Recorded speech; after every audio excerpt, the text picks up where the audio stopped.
immerse yourself into the world of Creepy Man. He's waiting for you.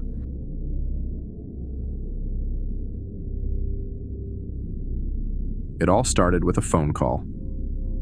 Michael Turner, 40 years old, sat in his dimly lit apartment, scrolling through real estate listings for a guest house in the mountains. His eyes were bleary from staring at the screen for hours. He had never posted any inquiries, never called any agencies. Yet his phone buzzed, an unknown number. "Mr. Turner?" a calm voice inquired. "I believe I have the perfect property for you." Michael hesitated, his finger hovering over the red decline button. Something felt off, yet curiosity got the best of him. The agent, who never introduced himself, sent pictures and videos. The house was old, but stood proudly against a fog-covered hill, surrounded by towering pine trees. Something about it felt wrong. The image seemed to shift when he looked at it too long. The price was suspiciously low. That weekend, Michael, his wife Laura, their 13-year-old daughter Emily, and 6-year-old son Danny set off to visit the property. As they neared the location, the house was nowhere to be found. They stopped at a nearby village to ask for directions, but the locals' reactions were unsettling.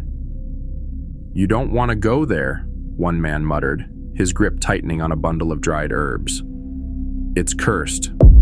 Michael frowned. "What do you mean?" The man shook his head violently. "People go there, and don't come back the same." Before Michael could press further, the real estate agent appeared, not walking up from a car, not emerging from a building. He was just there. The villager who had spoken turned pale. His eyes widened with pure horror before he stumbled backward and sprinted away, disappearing into an alley. Michael exchanged a nervous glance with Laura. "Let's just check it out," he muttered. The family followed the agent up the winding mountain road, and then, there it was. The house. Right where the map said it should be, though they had passed the spot before and seen nothing but trees. It was grand, yet rotting, with paint peeling off like decayed skin. The windows gaped like soulless eyes watching them approach. The air felt thick, charged with something unseen. Yet despite its eerie nature, something about it beckoned them inside. They bought it that very day. The family had planned a cozy weekend at their newly purchased guest house, eager to escape the bustle of city life. The next morning, Laura was in the kitchen, making breakfast. She reached for the salt, but couldn't find it. Just as she turned to search elsewhere, a hand silently placed a salt jar on the counter beside her. Smiling, she assumed it was her daughter. "Thanks, dear," she said without looking up. But when she turned, expecting Emily, there was no one there. Her breath caught in her throat. Her hands trembled as she set the salt down. Confused, she spun back toward the counter, and her breath caught in her throat. Through the window, standing eerily still in the fading light, was a woman.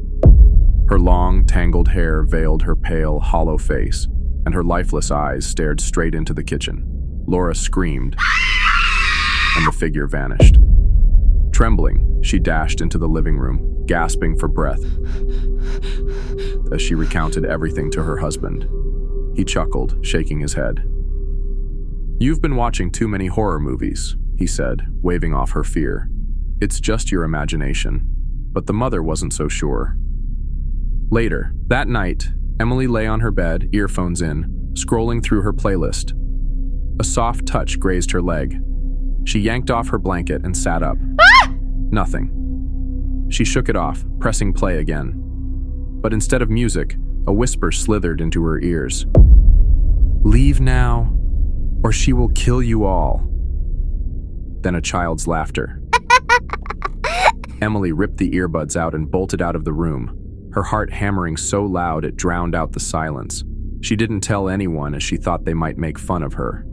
In the nights, murmurs started coming from the boys' room when no one else was there.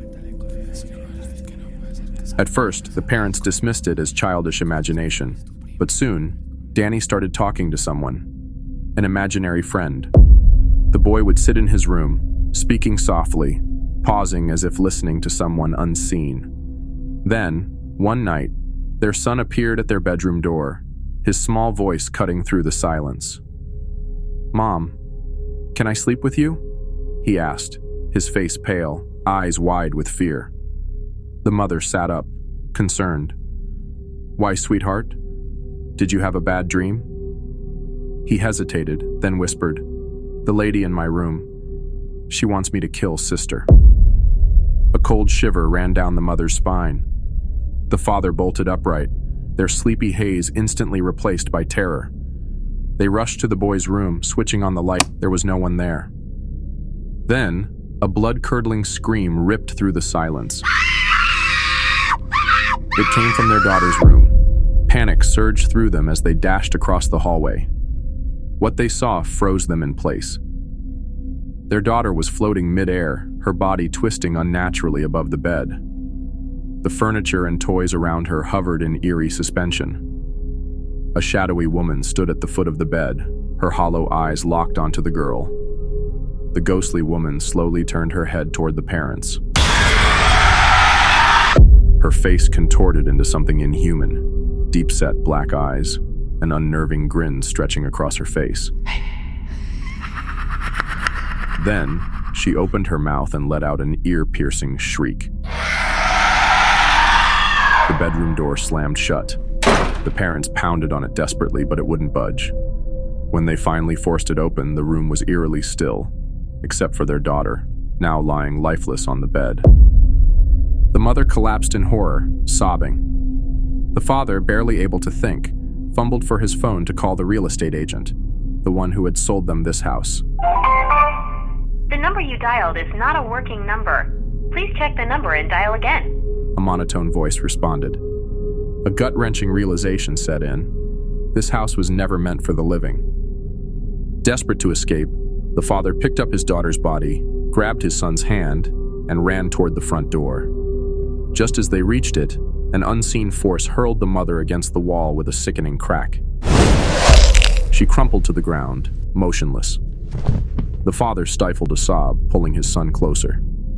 "We have to go," he muttered, his voice trembling. With every ounce of strength, he sprinted toward the main entrance. Then, something cold clamped around his ankle. He tumbled forward, instinctively pushing his son out of the door as the heavy wooden entrance slammed shut behind him.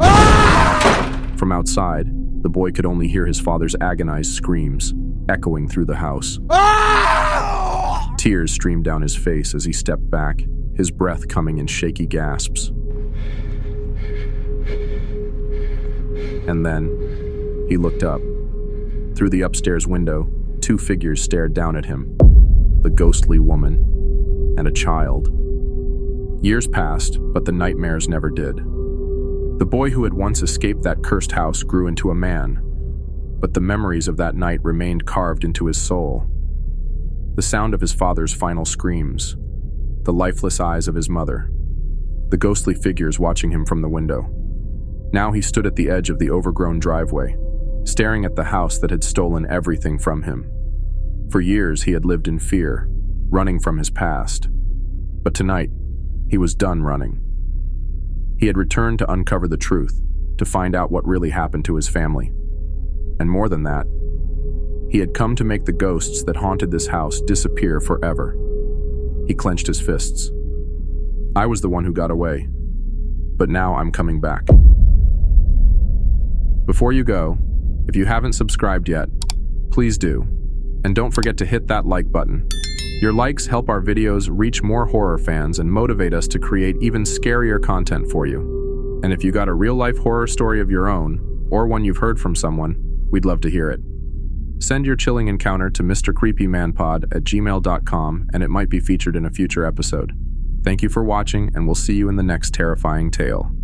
Until then, stay safe and don't look behind you.